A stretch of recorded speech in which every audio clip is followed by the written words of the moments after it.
Hello and welcome back to DiceTillDawn. My name is Timo and I know it's been a few weeks since my introduction video, but here I am trying to do my first actual video.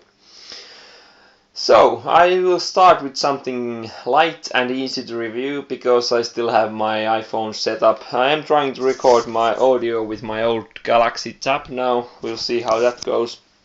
But the game I would like to talk about today and review in a way is a small party type, almost a filler game for 3 to 5 players called No Thanks. And I guess it plays in about 10 to 20 minutes, and the goal of the game is just to get the least amount of points. The winner is the player which has the least amount of points. So what the package comes with is a small rules booklet, very easy.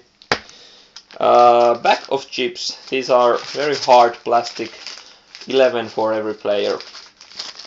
And a small deck of cards, which has numbers from 3 to 35. And as you can see, the bigger the number, the stronger the color to warn you that this is bad. And the light numbers might be like very pale colored. Anyway, so how you play the game is like, first of all you shuffle the deck and you remove 9 cards randomly, and no one can look at these, so no one knows which cards are removed from the game. And then you give everyone 11 chips. These give you an ability I will soon demonstrate and are worth -1 point at the end. So if I first at the beginning everyone actually has like -11 points, I guess. Okay, and then everyone is ready to begin. So now I have my 11 chips, which are hidden by the way, so no one can see how many I have. I have them in my fist or somewhere behind the screen if you want, or something like that.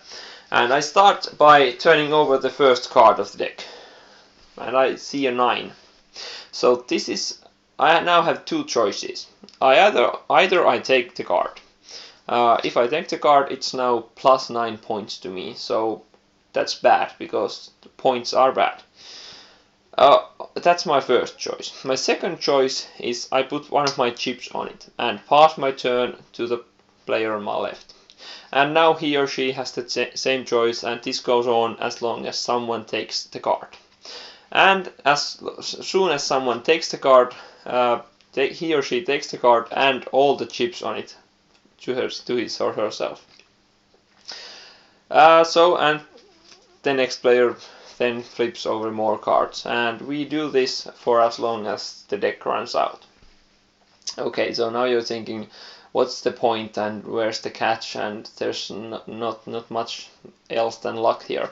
Well, yeah, this is a luck game, but there are a few nice catches which like are like make this fun. First of all, if you have no chips in your hand, you have to take the card and hopefully a lot of chips on it, but if there are no, you won't get any. So that can be devastating, so you have to be aware of how many chips you have. And second of all, the main point of the game is that if you can get sequential numbers such as 18, 19, perhaps more, 20, 21, you only count the lowest number in your total. So this 18 and 19 would actually only give me 18 points, even though I have 2 cards. And so you can see this can really get out of hand. I have had a game where I had a row of I think 6 numbers in a row, and I only counted the lowest. So if you got 16, 17, 18, 19, now you only have 16 points. Even better this is when you have, like, let's say earlier you have had to take or wanted to take 31 and 33. That's 64 points, I guess. So not good, but later on 32 comes out. And now you have the interesting choice of, yeah, if I take it now, it will complete my sequence and actually lower my points by 33 because I now only count to 31. But the main push your luck and fun element of the game is that if it's your turn and there are no or one chip on it, you don't actually want to take it because for everyone else this is now 32, 31, 30 depending on the number of chips on it points, and since you have both the neighboring numbers they will never get better than that for them. So now it's like, yeah, I'll put my chip on it and see when it goes around the table, and maybe you can do it again, maybe again. But at some point someone says that, okay, now it's like 20 chips on it and it's minus 40 for you or something like that. I have to take it. Or even worse, someone runs out of chips and they have to take it. Okay, that's still not the end of the world for you because probably they took a lot of like points, but you never got rid of a lot of points. So that's risky when it's the middle number, but especially when it's like a 35 and when you are taking a 34, it's only plus for you, like, I guess, because even if someone else takes it, they just took a lot more points than you. So that's the catch.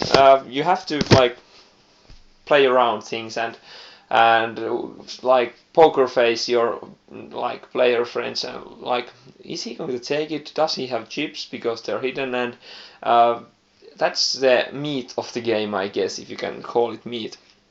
And also the like essential part is that there are these 9 cards removed from the game and no one knows which they are, so you can't bet on a card to come. If you take like the 33 and 31, you can't know if the 32 is in the deck. So that's the biggest point, I guess, because otherwise it would be too easy to like count the numbers and know what's where and everything like that.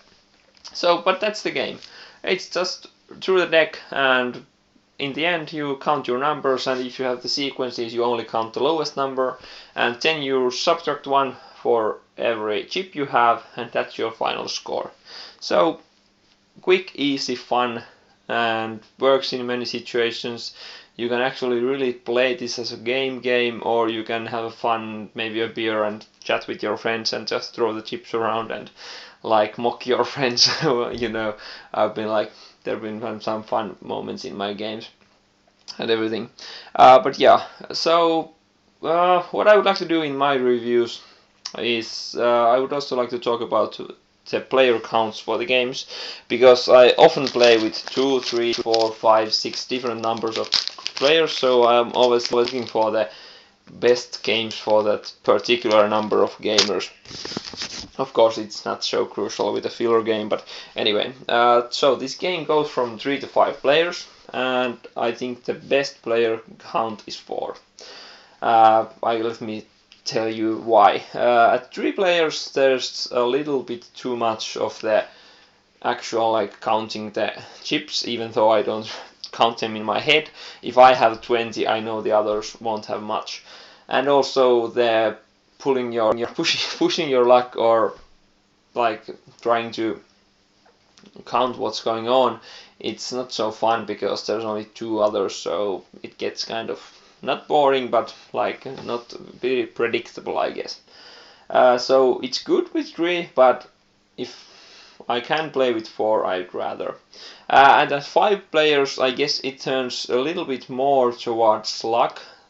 Okay, it's always luck, but it's even more because at 5 players there are so many players that if you manage to get the right cards at the right time, you can actually just almost sit around and have a good score, and not like the push your luck is maybe too hard because there's so many players between you that if someone is running low on chips, they might take it on the first or second round, and so that loses some interest. It's still awesome at 5 players. I would very gladly play it with 5, but 4 is the best number, I think. So anyway, that's it. That's my first review. Hope you liked it. Hope I get it uploaded someday, and give me feedback on my sound. I hope it's better, and also of my like type of review. I know this like style won't work on anything heavier, like perhaps like Battlestar Galactica or stuff like that.